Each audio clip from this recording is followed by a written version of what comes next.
My brother's wedding planner called. Your family canceled your invitation, but asked to keep the $65,000 deposit you paid.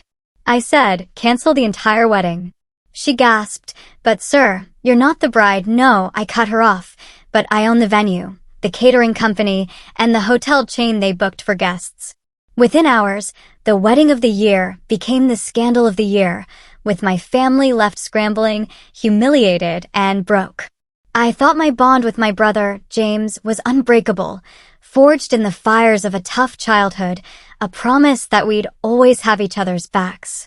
But then, just days before his wedding, the wedding I was funding at my own luxury hotel, his fiancée tried to uninvite me. That's when I knew, some betrayals are so profound, they demand an equally powerful stand. My name is Natalie Warren. I'm 34 and I own Sapphire Luxury Hotels and Elite Catering. James and I were always a team. Growing up in a modest Boston neighborhood, he was just 2 years older, but he took his role as big brother seriously. I remember his hand holding mine at crosswalks, his fierce protection against bullies. Our bond was something special, a connection some people never experience. Then, when I was 12 and James 14, our world shattered. Our parents' divorce was messy, filled with yelling and slammed doors. Dad, a workaholic accountant, was rarely home. Mom felt neglected and eventually found comfort elsewhere. They were too absorbed in their own pain to see how their war impacted us. We became messengers in their Cold War. Tell your father he's late on child support. Ask your mother if I can pick you up an hour earlier. We quickly learned to rely only on each other. Money was tight. Mom, a stay-at-home parent, struggled to find work. Dad moved into a tiny apartment, more interested in his new girlfriend than our bills. By 16, I was working at a diner after school. James stocked shelves. We pooled our meager earnings for groceries when Mom ran short. We only have each other, Nat, James would say as we counted coins. No matter what happens, I will always have your back. That promise was our anchor through everything. When I chose hospitality management, James was my biggest cheerleader. He skipped college, going straight into construction, eventually becoming a foreman. Every month, a portion of his paycheck arrived for my textbooks. My career took off fast. From front desk to director of operations by 27. Then I took my biggest leap, buying a struggling historic hotel, the Sapphire Grand. I poured my life into it, working 18-hour days, renovating, rebuilding. James was there for every grueling step, using his connections, bringing his crew on weekends, refusing payment. Consider it an investment in our future, he'd wink. The Sapphire Grand thrived. I bought more hotels, launched Elite Catering, specializing in high-end events. By 30, I had 5 luxury hotels. James remained my rock, celebrating successes, consoling failures. When a pipe burst at Sapphire Boston, he drove 3 hours in the dead of night to help. Our parents noticed our success, but their reactions were tinged with their own issues. Dad suddenly wanted to reconnect, buying expensive dinners. Mom became oddly competitive. Neither truly acknowledged we'd succeeded despite them. Then Melissa Blake entered the picture. She was beautiful, polished, from old money. Her father owned car dealerships. Her mother was on prestigious boards. But something felt off. Her dismissive tone with my catering staff. Her smile, which never quite reached her eyes when James introduced us. Oh, you're the little sister who works in hotels. How quaint, she said, scanning the room for someone more important. James was completely smitten. He spent every free moment with her, introduced to her country club friends, exclusive restaurants where he felt like an outsider. Slowly, alarmingly, James changed. He started using phrases like, the right people, our kind of establishment. His reliable pickup was traded for a luxury SUV he couldn't really afford. Our weekly dinners became monthly, then rare. When we did meet, Melissa was there, checking her watch, sighing loudly whenever our conversations strayed to our shared past. Melissa and her mother, Eleanor, made no secret of their disdain for me. At James's birthday dinner, Eleanor probed my little hotel business, visibly disappointed by my success. Well, I suppose anyone can succeed in America these days, she said with a tight smile. though there's a difference between new money and established families. Melissa nodded. It must be exhausting working in service. All those complaints and dirty rooms. She shuddered delicately. I tried to explain I was the owner, not the housekeeper, but James cut me off.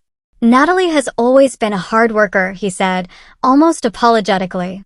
She'll probably sell the business once she settles down and starts a family. It stung. James knew how passionate I was about my career. He knew I had no desire to settle down. In that moment, I realized how much he'd drifted from the brother who once knew me better than anyone. Despite the growing distance, I still loved James fiercely. I told myself it was a phase, that he was just trying to fit into Melissa's world. Surely the boy who held my hand at crosswalks was still in there somewhere. Then, on a crisp autumn evening, James called. His voice was electric. She said yes, Nat. Melissa agreed to marry me. His happiness was contagious. That's wonderful, James. Tell me everything. I curled up on my sofa, ready for details. He recounted his elaborate Hamptons proposal, private chef, string quartet, thousands of rose petals, a 4-carat diamond that cost him 6 months' savings. Sounds perfect, I said, a knot tightening in my stomach. The extravagance felt so unlike the practical brother I knew. Have you set a date? Melissa wants a June wedding. Her mother says the best venues book a year in advance, so we need to start planning immediately. He paused. There's just one problem. The places Eleanor suggested are either booked or way beyond our budget. I heard the stress. James made a good living, but the Blakes lived in a different stratosphere. He was desperate to measure up. What about the Sapphire Grand? I suggested. The ballroom holds 300. The gardens would be beautiful for a June ceremony. It was just rated above the Rosewood and Peninsula, and as my brother, you'd get preferential booking and significant discounts. After hesitation, James promised to discuss it. 3 days later, he called back. Melissa will consider the Sapphire Grand, but she wants to see it, and she's concerned about the catering. Her mother knows several celebrity chefs. Tell her Elite Catering can create any menu, I said, battling irritation. We have 2 Michelin-trained chefs on staff. The tour of the Sapphire Grand was tense. Melissa and Eleanor walked through my grand ballroom with critical eyes, whispering, taking notes. Anthony, my hotel manager, presented our most luxurious package while I showed them the bridal suite. The space is adequate, Eleanor conceded reluctantly. But the color scheme is all wrong for Melissa's vision. Would you be willing to reupholster the ballroom chairs and replace the draperies? I blinked. We can add chair covers and decorative elements, I offered. Complete reupholstery of 200 chairs would be costly and unnecessary. Melissa pursed her lips. Mother, perhaps we should continue looking at the rosewood. James shot me a pleading look. I knew that look from childhood. He needed me to compromise, to keep the peace. With a deep breath, I smiled. Why don't you show me your Pinterest board? I'm sure we can find creative solutions to transform the space. That concession opened the floodgates. Melissa detailed her dream wedding, straight from a royal ceremony, imported flowers, custom lighting, a champagne fountain, a 10-tier cake. When Anthony discreetly presented a preliminary estimate, James went pale. Even with my owner's discount, it was well over $100,000. That's when I made a decision that would change everything. As my gift to you both, I said, I'd like to cover the venue and catering deposit. $65,000 toward your special day. James's eyes widened. Nat, that's too generous. We can't accept. But Melissa and Eleanor exchanged glances. That would be lovely, Melissa said quickly. We accept your generous offer. Even for me, $65,000 was a significant sum. But I told myself it was worth it to support my brother and perhaps build a bridge with my new extended family. The planning began immediately. Melissa hired Victoria Hayes, an exclusive wedding planner. Given my financial contribution and ownership of the venue, I expected to be included. I was mistaken. Melissa scheduled tastings without me. Victoria sent emails about architectural changes to the ballroom without copying me. When I asked James, he seemed uncomfortable. Melissa just wants everything perfect, he explained. She feels there might be a conflict of interest if you're too involved since it's your business. I swallowed my hurt and tried to respect their process. But the situation escalated. Melissa and Eleanor made increasingly demanding, unreasonable requests. They insisted my staff remove a historic chandelier because it didn't match. They demanded 15 different sample menus before choosing one. They scheduled appointments with my overworked coordinator at odd hours, often canceling last minute. Through it all, I maintained my professionalism, wanting this wedding to be perfect for James. My staff, loyal to me, accommodated every demand, though I saw the strain. "You're a saint," Anthony told me. "If she weren't your future family, I'd have shown her the door weeks ago." The $65,000 deposit was processed 6 months before the wedding. I signed the paperwork myself, specifying it covered venue rental, basic catering, and rooms for the wedding party. Upgrades and guest accommodations were separate. As the wedding date neared, I expected my formal invitation. 3 months out, nothing. I casually mentioned it to James. "Oh, invitations went out last week," he said vaguely. "Melissa handled the guest list. I'm sure yours is on the way." Another month passed. Still no invitation. I told myself it was a mix-up. But a sense of unease began to grow. The first truly alarming sign came when my cousin Dana called, gushing about her gorgeous invitation with gold foil embossing and a handwritten note from Melissa. My heart sank. I'd received neither. Other family members confirmed they'd all received theirs weeks ago. That evening, I called James directly. "Is there something I should know about the wedding? Everyone else seems to have their invitations." A long pause. "Melissa has been handling the guest list," he said finally. "I'll check with her." 3 days later, nothing. I texted, "Need to finalize my attendance. +1? Dress color." His response was vague, still working out details. "We'll let you know soon." Around the same time, I learned the bridal shower had happened, and I wasn't invited. Photos of James, Melissa, and both families at an engagement shoot appeared on social media. Again, I was excluded. During a routine check-in with my hotel staff, I learned Melissa had requested to review the seating chart. Curious, I asked to see it. My name was nowhere to be found. "There must be a mistake," I told my coordinator. "I'm the groom's sister." She looked uncomfortable. Miss Blake was very specific about the seating arrangements. She personally reviewed each name. The situation came to a head at a family dinner a month before the wedding. Both my parents were there, a rare occurrence. The tension was palpable. Melissa whispered to her mother, shooting glances at me. When the conversation turned to wedding details, they spoke in vague terms, changing the subject when I asked questions. During the main course, Eleanor made a comment that sent a chill down my spine. "It's so important to have the right atmosphere at a wedding," she said, swirling her wine. "The proper guests, the right connections. A wedding is not just a celebration. It is a statement about your place in society." Melissa nodded.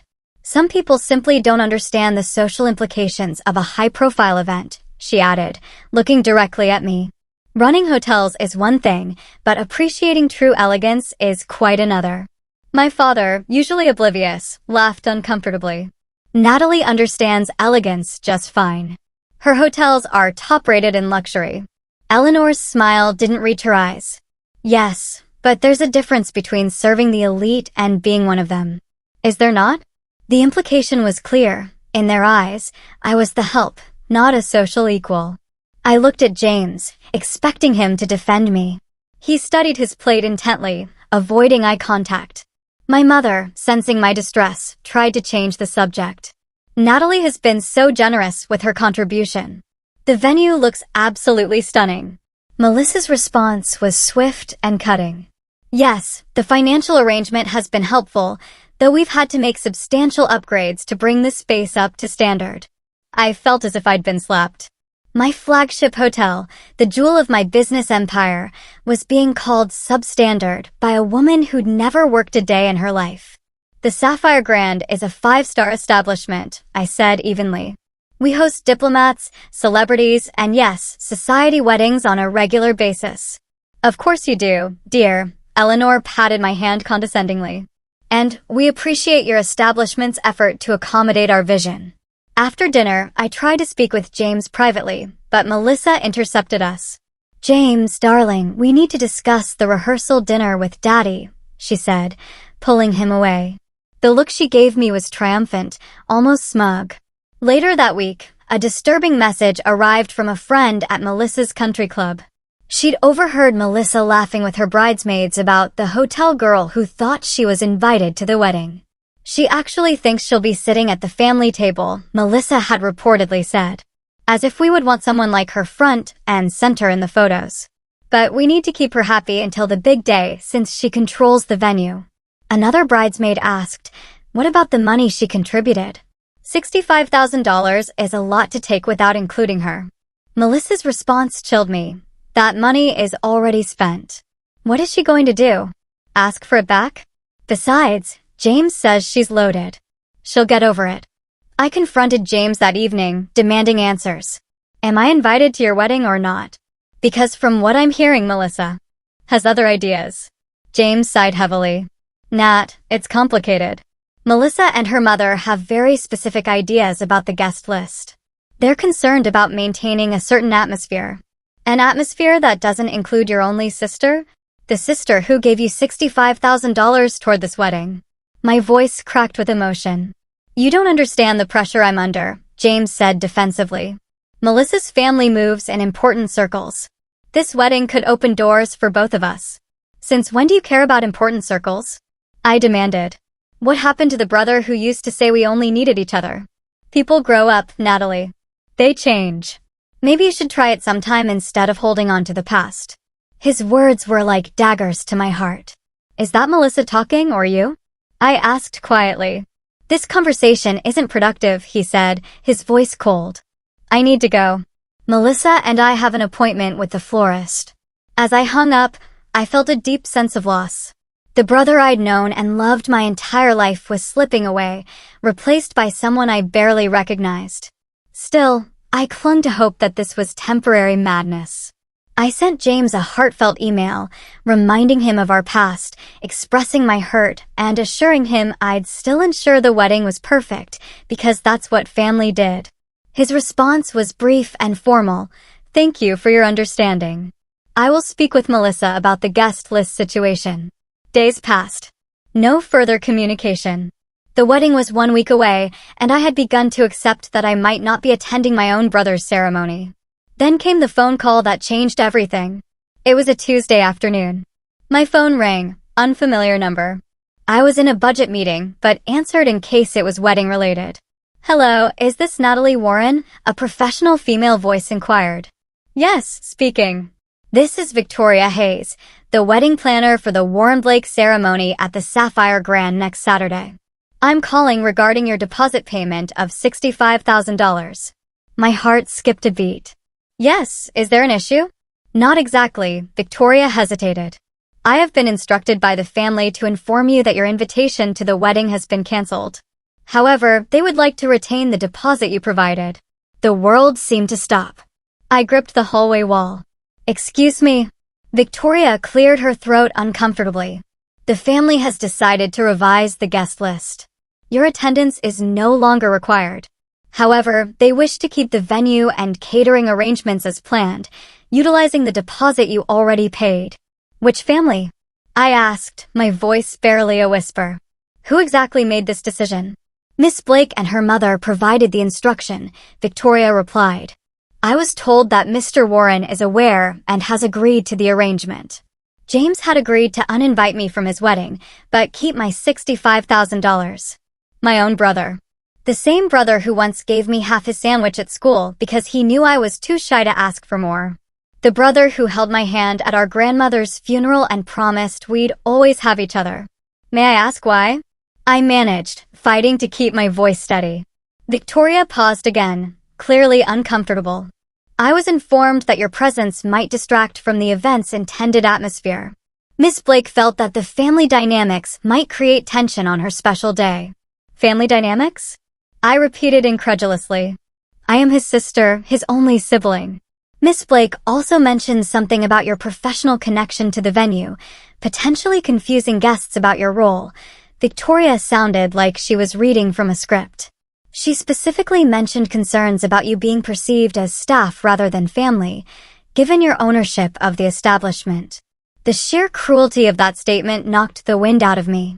After years of hard work, building my business from nothing, my success was being used against me. I was too associated with service industry work to be worthy of attending my brother's wedding. Did James say this? I asked, needing to know if these were his words or Melissa's. I have not spoken directly with Mr. Warren about this matter, Victoria admitted. The instruction came from Ms. Blake, but she assured me that Mr. Warren was in agreement. I closed my eyes, trying to process the betrayal. And the $65,000. They expect to keep that money while excluding me from the event? Yes, Victoria confirmed, sounding increasingly uncomfortable. The deposit is considered non-refundable at this point, as stated in the contract. Miss Blake mentioned that you had presented it as a gift, not contingent on your attendance. A wave of anger washed over me, clearing away the shock and hurt. This was beyond inconsiderate. It was calculating, cruel. They had used me for my venue, my catering services, and my money, all while planning to exclude me from the actual celebration. Miss Warren, are you still there? Victoria asked after a long silence. Yes, I said, my voice suddenly calm and clear. I want to confirm that I understand correctly. The bride and her mother have decided I am not welcome at my brother's wedding, despite my significant financial contribution and the fact that the event is being held at my property, and my brother has apparently agreed to this arrangement. That is my understanding. Yes, Victoria replied cautiously. I took a deep breath. Victoria, I appreciate you calling me directly. I'm guessing you didn't know that I am the owner of the Sapphire Grand and Elite Catering. There was a sharp intake of breath on the other end. No, I was not aware of that connection. Miss Blake introduced you only as Mr. Warren's sister who had contributed to the wedding fund. I see, I said, a plan already forming. In that case, I have a message I would like you to deliver to Miss Blake and my brother.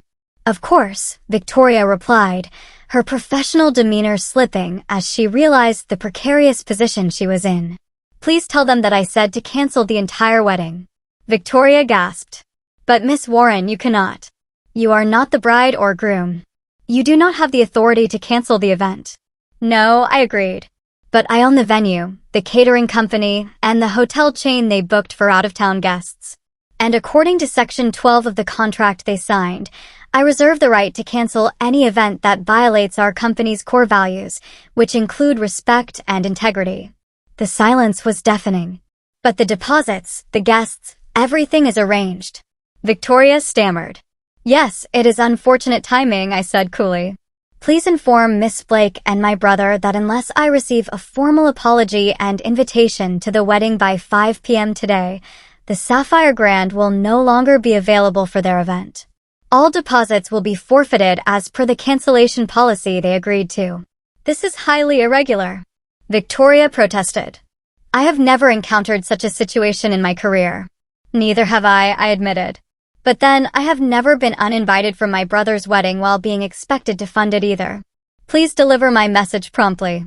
I ended the call and leaned against the wall, my heart pounding. Part of me couldn't believe what I'd just done. Another part knew it was long overdue. For too long, I had allowed Melissa and her family to treat me with disrespect. For too long, I had watched my brother transform. The time for passivity was over. If James wanted to choose Melissa's elitist values over our lifelong bond, that was his right. But he would not do it in my venue, with my money, while excluding me. Within minutes, my phone began to ring. James. I let it go to voicemail. Then Melissa. Then Eleanor. I ignored them all, returning to my budget meeting with a serene smile that confused my executive team. Is everything all right? Anthony asked. Actually, yes, I replied. I think everything is finally becoming very clear. By 4:30 that afternoon, my office phone, cell phone, and email were flooded. Victoria had delivered my ultimatum, unleashing a storm of panic. The wedding was 10 days away. Over 200 guests. Deposits paid to florists, photographers, entertainers. At precisely 4:55, a commotion erupted in the lobby. James arrived with Melissa and both sets of parents. It was time. I instructed my assistant to escort them to my private conference room, not my office. This was no longer a family matter, but a business dispute. When I entered, the tension was palpable. Melissa was red-faced and teary, clutching her mother's hand. Eleanor looked apoplectic. My parents appeared confused and distressed. And James, my beloved brother, looked like a stranger, his face a mask of anger and embarrassment. "What the hell do you think you're doing?" he demanded the moment I closed the door. I remained standing, hands clasped. Enforcing the terms of our contract, I replied calmly. And standing up for myself, finally. Melissa's father, Howard Blake, stepped forward, a large man accustomed to intimidating others. "This is outrageous. We have a binding agreement. You cannot simply cancel a wedding with 10 days' notice." I met his gaze steadily. "Actually, I can. Section 12 of the venue contract clearly states that the Sapphire Grand reserves the right to cancel any event that violates our ethical standards or poses a reputational risk to our establishment." "Ethical standards?" Eleanor scoffed. "What nonsense is this?" "Attempting to exclude the venue owner from an event while retaining her financial contribution constitutes fraud," I stated. "That violates both ethical standards and potentially the law." "We did not exclude you," Melissa protested, tears streaming. "We simply revised the guest list. By removing only me," I pointed out, after accepting my $65,000 contribution. My mother stepped forward, confused. "Natalie, what's going on? Why would you not be invited to your own brother's wedding?" I looked at James, giving him an opportunity. He avoided my gaze, staring at the carpet. "Perhaps James or Melissa would like to explain their reasoning," I suggested after the silence stretched. "This is a misunderstanding," James finally said, his voice lacking conviction. "Victoria must have confused the instructions." Victoria Hayes, quietly observing, straightened. I followed Miss Blake's instructions exactly as they were given to me. I was told to inform Miss Warren that her invitation had been rescinded, but that the deposit would be retained. Eleanor waved her hand dismissively. "This is ridiculous." So, there was a miscommunication about the guest list. It happens with large events. That is no reason to threaten the entire wedding. "This was not a miscommunication," I said firmly. "This was a deliberate decision to exclude me while keeping my money. You offered that money as a gift." Melissa snapped, dropping all pretense. "Gifts do not come with conditions." "Actually, they often do," I countered, "especially when the gift is a business transaction with a signed contract." Howard Blake pulled out his phone. "This is absurd. I am calling our attorney right now. We will sue you for breach of contract." "You are welcome to do that," I replied. "But the contract is quite clear about my right to cancel under these circumstances. Additionally, I have documentary evidence of the bride's intent to defraud me by accepting my financial contribution while planning to exclude me from the event." "That is a serious accusation," Howard growled. "Yes, it is," I agreed. "Almost as serious as telling your daughter it's acceptable to take $65,000 from someone and then ban them from the event they funded." My father, who had been uncharacteristically quiet, finally spoke. "James, is this true? Did you agree to exclude your sister from your wedding?" James looked trapped, his eyes darting between Melissa and me. "It's complicated," he muttered. "It is actually quite simple," I said, feeling a strange calm despite the chaos. "Either I am welcome at my brother's wedding as a full and respected family member, or there will be no wedding at the Sapphire Grand." Melissa burst into fresh tears. "You cannot do this. Everything is arranged. Our guests are arriving from Europe next week. The custom gown, the flowers, the band that required a 6-month deposit." "I understand." "It is inconvenient," I acknowledged. "But so is discovering that your only sibling has decided you are not good enough to attend his wedding, despite your generous contribution." Eleanor turned to James. "This is ridiculous. Call her bluff. We can find another venue." I smiled thinly. With 10 days' notice in the height of wedding season, that seems unlikely. But you're welcome to try. Of course, you would forfeit the deposit here, and most other venues will require full payment up front for such a last-minute booking. The color drained from Melissa's face. "Daddy, do something." Howard Blake looked thoughtful. "Perhaps we can come to some arrangement." What exactly do you want, Miss Warren? Respect, I said simply. A sincere apology and acknowledgement that what you plan to do is wrong, and a guarantee that I will be treated as the family that I am at this event. This is extortion. Eleanor hissed. No, I corrected her. This is a boundary. I have spent months accommodating every demand, absorbing every slight, and financing a significant portion of this wedding. In return, I have been treated with contempt and ultimately excluded entirely. That ends today. My mother moved to stand beside me, surprising everyone. I agree with Natalie. What you were planning is shameful, James. I raised you better than this. James finally looked up, his expression a mix of shame and defiance. You don't understand the pressure I've been under. I understand perfectly, I replied. You have been so desperate to impress Melissa and her family that you were willing to betray the sister who has always been there for you. The sister who helped put you through trade school, who celebrated every success and supported you through every failure. Something in my words seemed to penetrate the fog he'd been living in. For the first time in months, I saw a glimmer of the real James in his eyes. I never wanted to hurt you, Nat, he said quietly. Yet you were willing to ban me from your wedding while keeping my money, I pointed out. How did you think that would make me feel? He hesitated. I thought you would understand that sometimes sacrifices have to be made for the bigger picture. And I was the sacrifice? I asked, my voice breaking slightly despite my resolve. James had no answer. Howard Blake cleared his throat. Let us be practical, Miss Warren. If we agree to include you in the wedding, will you allow the event to proceed? That depends, I said, turning to James. Is that what you want, James? Am I just an obligation to be tolerated, or do you actually want your only sister at your wedding? The room fell silent. This was the moment of truth. James looked at Melissa, then at me, then down at his hands. I want you there, Nat, he said finally. I always did. I just got caught up in everything. The planning, the expectations, the pressure to make everything perfect. Perfect for whom? I asked softly. He had no answer for that either. Melissa stomped her foot in frustration. This is my wedding. I should decide who attends. It is our wedding, James corrected her, seeming to find his voice at last. And Natalie is my sister. She should be there. She deserves to be there. The look Melissa gave him was venomous. After this stunt, you still want her there? She just threatened to ruin our entire wedding. After you tried to exclude her while keeping her money, James countered, standing a little straighter.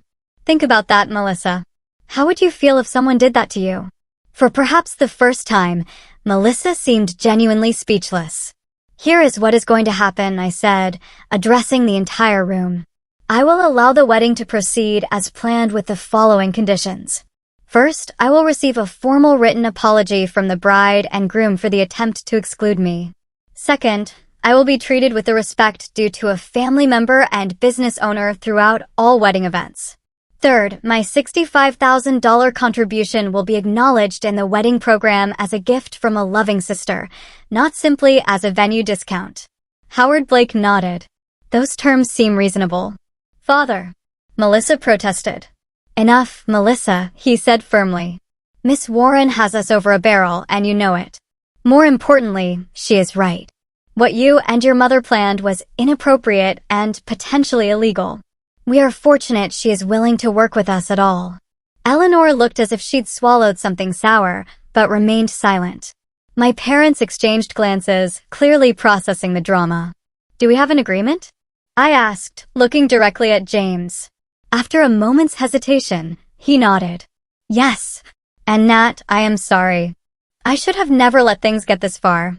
It was a start, but I knew we had a long way to go to rebuild the trust. Still, for the first time in months, I felt like I might eventually get my brother back. Then the wedding will proceed as scheduled, I said, opening the conference room door. Victoria will coordinate with my staff on the final details. As the group filed out, James lingered. When we were alone, he turned to me, tears in his eyes. I really am sorry, Nat. I don't know who I've become these past few months. Neither do I said honestly. But I hope you figure it out before you say I do. Marriage is hard enough when you're being true to yourself. He nodded slowly, really hearing me. Thank you for not giving up on me, even when I deserved it. That's what family does, I replied. The real kind, not the kind that only values status and appearances. As he left, I wondered whether the wedding would actually take place, and if it did, what kind of marriage would follow. Only time would tell. The days leading up to the wedding were tense but productive. True to my word, I ensured every detail of the venue and catering was perfect. My staff, who'd heard rumors of the confrontation, worked with renewed enthusiasm. Victoria Hayes proved surprisingly diplomatic once the shock wore off. I must apologize for my part in this mess, she told me. Had I known who you were, I would have never agreed to make that call. You were doing your job, I assured her. Though in the future, you might want to question clients who ask you to exclude immediate family members while keeping their money. Victoria winced. Lesson learned. Believe me, as promised, I received formal written apologies. James's seemed heartfelt, genuinely remorseful. Melissa's was stiff, clearly coached by her father's legal team, but it met the requirements. The rehearsal dinner was my first real test. As I entered, conversations hushed. All eyes turned to me. I held my head high, wearing a designer dress that radiated confident elegance. James immediately greeted me, kissing my cheek and leading me to a seat of honor. Melissa remained seated, offering only a tight, unseeing smile.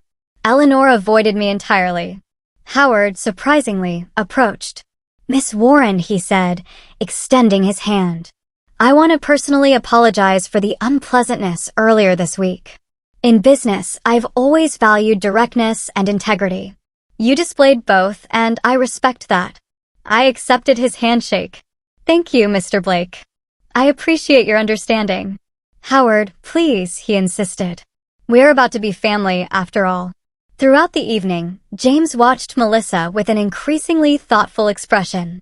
She was in full bride mode, directing conversations, but whenever attention shifted, her smile slipped. She'd whisper sharp instructions to the waitstaff or shoot irritated glances at guests. After dinner, James found me on the terrace.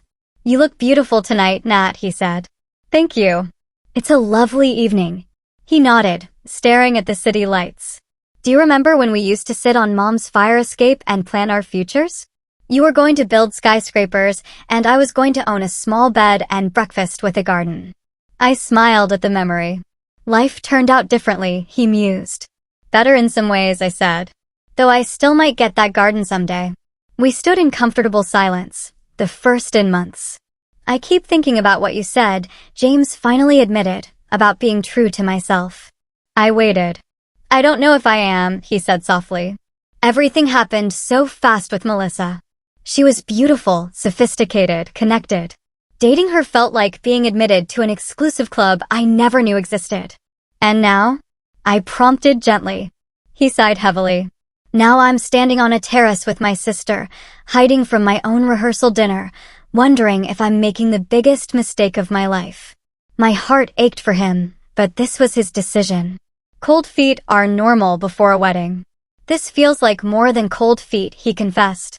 The way she and her mother treated you, it opened my eyes to things I've been ignoring. The way she speaks to servers when no one important is watching. The comments she makes about my friends from the construction company. The constant pressure to improve myself by changing everything about who I am. Those are valid concerns, I acknowledged carefully. But the wedding is in 2 days, he continued, running a hand through his hair. Everything is paid for. Guests are arriving. Canceling now would be a disaster. More of a disaster than a divorce in a year, or 5 years, or 10 years, with children involved? I asked softly. Before he could respond, Melissa's voice rang out from the doorway. There you are. Everyone is asking where you disappeared to. The mask slipped back into place as James turned to her with a practiced smile. Just getting some air with Natalie. We'll be right in. Melissa's eyes narrowed slightly as she looked between us. Don't be too long. The Harringtons are about to leave. After she retreated, James gave me an apologetic look. I should go. Of course, I said, touching his arm gently. But James, whatever you decide, I will support you. That's what real family does. The day of the wedding arrived with perfect June weather. The Sapphire Grand was transformed into a floral wonderland. The ballroom gleamed with candlelight and crystal, exactly as Melissa had envisioned. As a family member, I was seated in the front row. Eleanor Blake glared, but Howard nodded respectfully. The music began. The procession started. James stood at the altar, handsome but noticeably tense. As Melissa appeared on her father's arm, a collective gasp rose. She was stunning in a gown that probably cost more than most people's cars.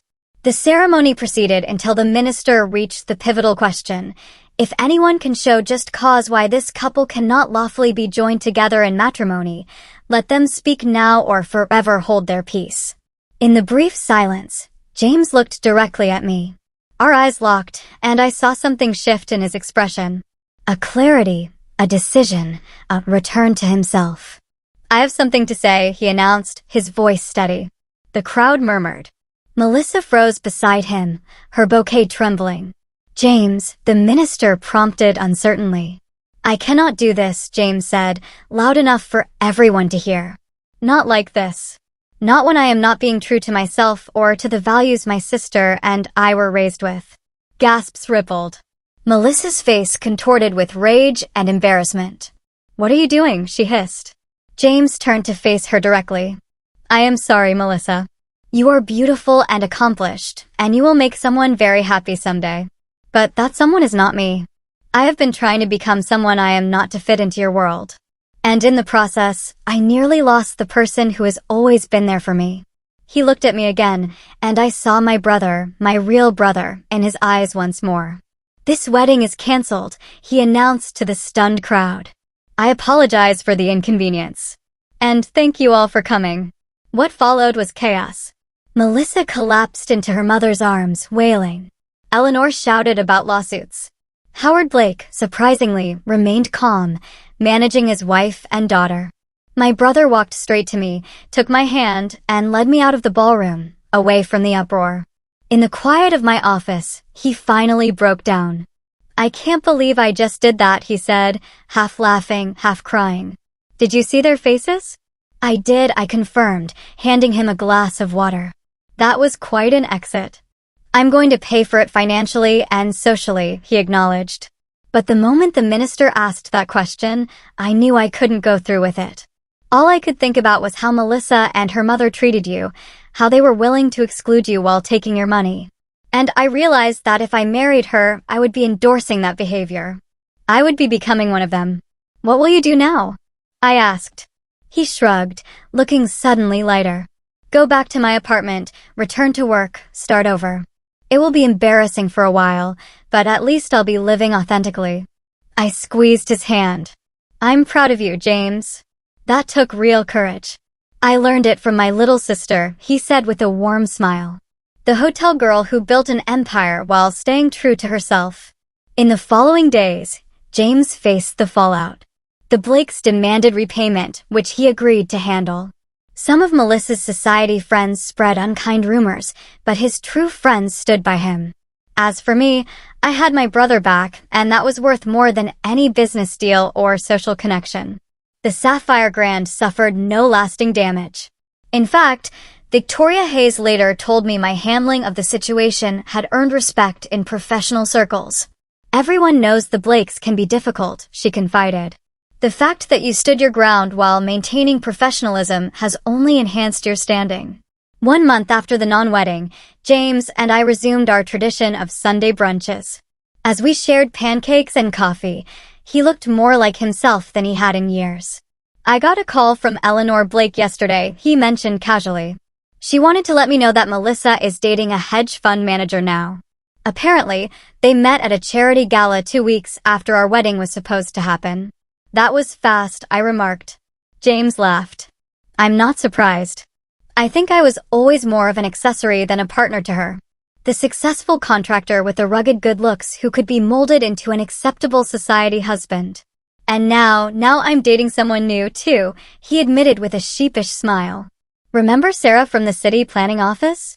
We always got along when I was submitting permits. She called to check on me after hearing about the wedding, and we ended up talking for hours. Sarah is wonderful, I said sincerely. Smart, kind, and she values you for who you actually are. That makes all the difference. James agreed. She wants to meet you properly. By the way, I told her all about my amazing sister who saved me from making the biggest mistake of my life. I'd love that, I said, feeling a warmth that had nothing to do with the summer sunshine. The wounds caused by Melissa and her family would take time to fully heal. But James and I were rebuilding our bond, stronger and wiser than before. Sometimes it takes nearly losing someone to realize how valuable they truly are. 6 months after the wedding that never was, I sat in my office at the Sapphire Grand. The hotel chain was thriving, bookings at an all-time high. Elite Catering had a waiting list. A knock interrupted me. It was Anthony, my hotel manager, with a strange expression. "Melissa Blake is in the lobby," he announced. "She's asking to speak with you." I set down my pen. "Melissa? Did she say what this is about?" "No, but she seems different, less imperial, if you know what I mean." Curiosity got the better of me. "Send her up." When Melissa entered, I barely recognized her. Gone was the perfectly coiffed society princess. This Melissa wore simple jeans, a sweater, minimal makeup. Her hair pulled back in a casual ponytail. "Thank you for seeing me," she said, her voice lacking the entitled edge I remembered. "I know this must be unexpected." "Please have a seat," I offered. "What can I do for you?" Melissa sat, folding her hands nervously. I came to apologize properly this time, not with some lawyer-drafted statement. I raised an eyebrow, silent. "What I did to you was inexcusable," she admitted. "Trying to exclude you from James's wedding while keeping your money was not just rude, it was cruel and potentially criminal. I was so caught up in creating the perfect society wedding that I lost sight of basic human decency." "What brought on this revelation?" I asked, genuinely curious. She sighed. "After James left me at the altar, I was angry and humiliated. I blamed everyone but myself. I quickly started dating Curtis, a hedge fund manager my mother introduced me to, thinking I could just replace James and move on. I heard about that," I acknowledged. "Curtis proposed after just 6 weeks," Melissa continued. "My mother was thrilled. His family has even more money than we do. But then I overheard him talking to his friends about me." Her voice cracked. "He said I was high maintenance, but good arm candy for client meetings. He said he could train me to be the perfect corporate wife." "That sounds painful," I said, feeling an unexpected twinge of sympathy. "It was a wake-up call," she admitted. "For the first time, I saw myself through someone else's eyes, and I didn't like what I saw. I broke off the engagement and started therapy. My mother was furious, but my father supported my decision, surprisingly. Howard seemed to have more self-awareness than Eleanor, I observed." Melissa nodded. "Dad pulled me aside after the therapy announcement and told me something I'll never forget. He said, 'Melissa, I indulged your mother's social climbing because I thought it made her happy, but it turned her into someone I barely recognize, and now it is doing the same to you.'" "Powerful words," I murmured. "It's been a difficult few months of self-examination," she continued.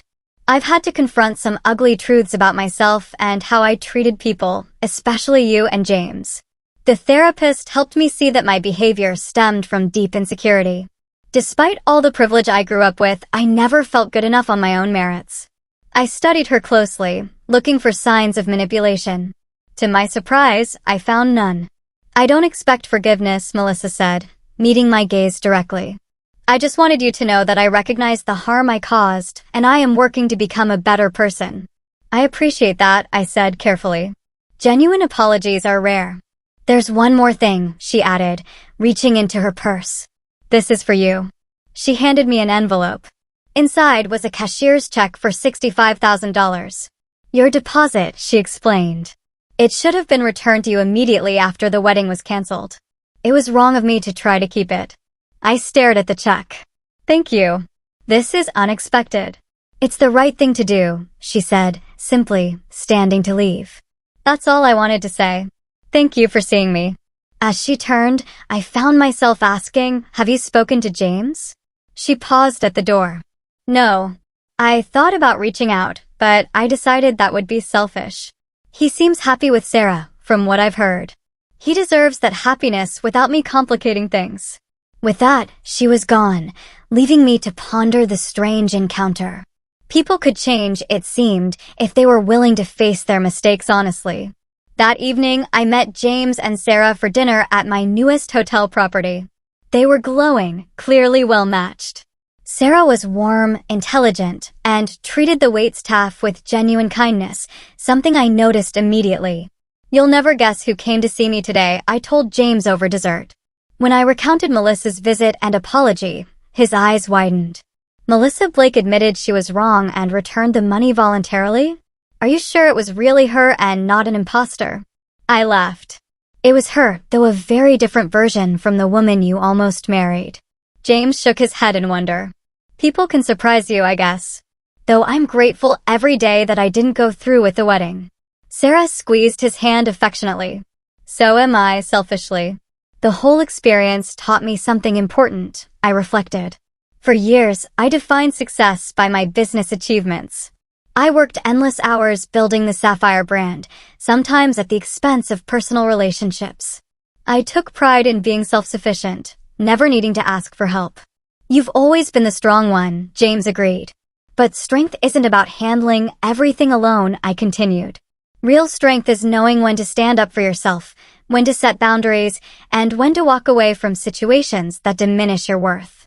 If I hadn't found the courage to confront you and Melissa about the wedding exclusion, I might still be letting people take advantage of my generosity while treating me as less than." "I'm sorry I put you in that position," James said quietly. "We both learned from it," I assured him. "And our relationship is stronger for having weathered that storm." In the months that followed, I made changes. I began volunteering with a mentorship program for young women entrepreneurs, sharing not just business advice, but lessons about self-worth and healthy boundaries. My experiences had shown me how many people struggle with standing up for themselves. I reconnected with old friends. James and I instituted a strict no work talk policy for our Sunday brunches. And perhaps most surprisingly, I developed a cordial relationship with Howard Blake. He confided that my handling of the wedding situation had earned his respect. "I built my empire by recognizing talent and integrity," he told me. "You demonstrated both. Eleanor and Melissa may have wealth and social connections, but you have something more valuable: character." The $65,000 check from Melissa went into a special fund I created, the True Love, True Values Grant, providing venue and catering services at the Sapphire Grand for couples who demonstrated authentic commitment to each other and their communities. As for my brother, he and Sarah became engaged a year after the non-wedding disaster.